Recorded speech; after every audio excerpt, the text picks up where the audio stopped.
Hello friends, welcome to doctor Kumar homeopathy. मैं doctor Saurabh Kumar आज आपको बताने वाला हूं इरिटेबल बोवल सिंड्रोम यानी आईबीएस के बारे में। आईबीएस में लोगों को लगातार पेट में भारीपन होना, खाने में अपच होना और या तो बहुत ज्यादा कब्ज हो जाना या कंटिन्यू डायरिया बने रहना, ऐसे लक्षणों को हम आईबीएस कहते हैं। कमाल की बात यह है कि टेस्ट में भी आईबीएस कभी मालूम नहीं पड़ता। ये एक डॉक्टर के ऊपर ही डिपेंड करता है कि वो लक्षणों के अनुसार ये चीज बता पाए मरीज को कि उसको आईबीएस हो चुका है। जब किसी आदमी को आईबीएस हो जाता है तो आईबीएस होने के बाद दिन ब दिन उसका वजन तेजी से घटता जाता है।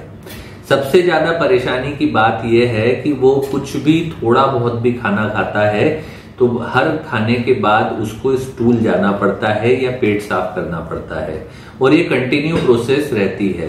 आपको सुनने में तो आसान लग रहा होगा, लेकिन आप सोच के देखिए, अगर कोई व्यक्ति दिन में 10 से 12 बार स्टूल पास करेगा तो उसकी सिचुएशन क्या हो जाएगी।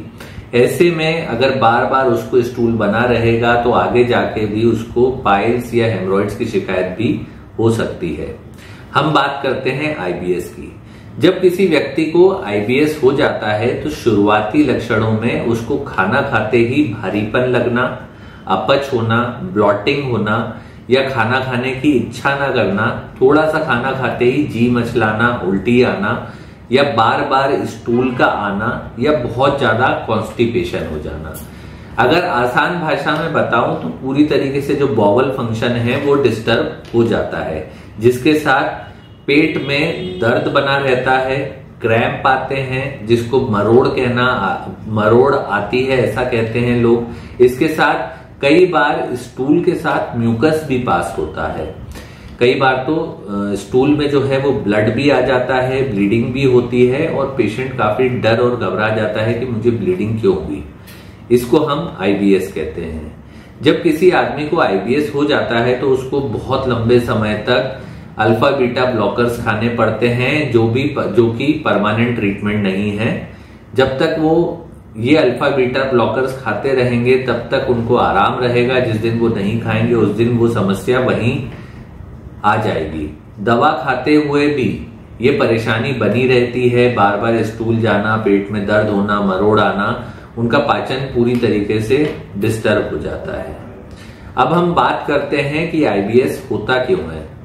जब कोई आदमी कोई एनसेड ड्रग बहुत लंबे समय से ले रहा हो, जैसे कि कोई बहुत ज्यादा हैवी पेन किलर ले रहा हो, जिसके कारण से उसको ये आईबीएस हो सकता है। आईबीएस होने के और कुछ मुख्य कारण हैं, जैसे कोई आदमी बहुत समय से स्ट्रेस लेता हो या वो कंटिन्यू एक सिस्टम पे बैठता हो और कंटिन्यू स्ट्रेस लेता जा रहा हो तो भी उसको आईबीएस हो सकता है।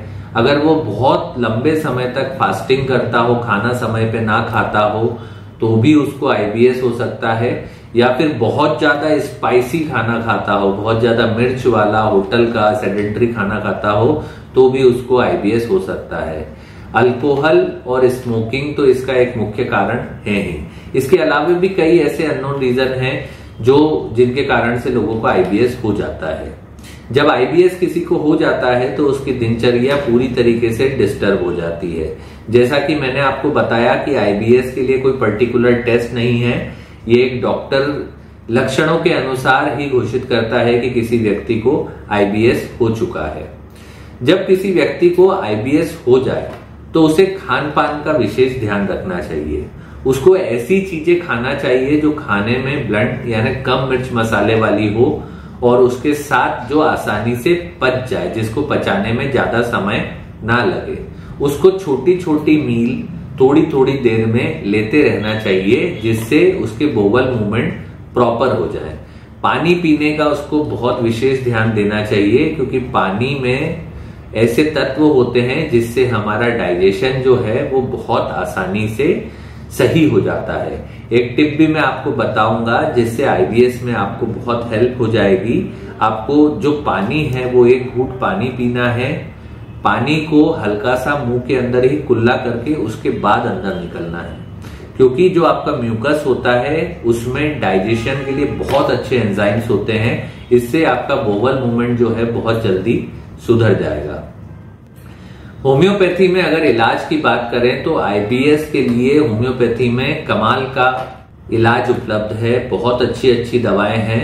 जहां पर सारी दवाइयां फेल हो जाती हैं, आदमी 5 साल 10 साल तक दवाई खा खा के परेशान हो जाता है, उसके बाद होम्योपैथी डॉक्टर्स को दिखाता है और 2 से 3 महीने में ही उसको आईबीएस में आराम हो जाता है। पेट में अगर बहुत ज्यादा भारीपन हो, मरोड़ आती हो, तो ऐसे में हमें नक्स स्वामिका दवाई का उपयोग करना चाहिए। ये आईबीएस के लिए बहुत अच्छी दवा है। इससे बोवल मूवमेंट बहुत प्रॉपर हो जाते हैं। बहुत ज्यादा अगर सीवियर कॉन्स्टिपेशन हो तो भी नक्स स्वामिका बहुत अच्छा काम करेगी। अगर पेट में मरोड़ बहुत ज्यादा है, साथ में स्टूल में म्यूकस भी जा रहा है, तो हम मर्कसोल दवाई का उपयोग करेंगे। इससे भी मरीज को बहुत जल्दी आराम पड़ जाता है।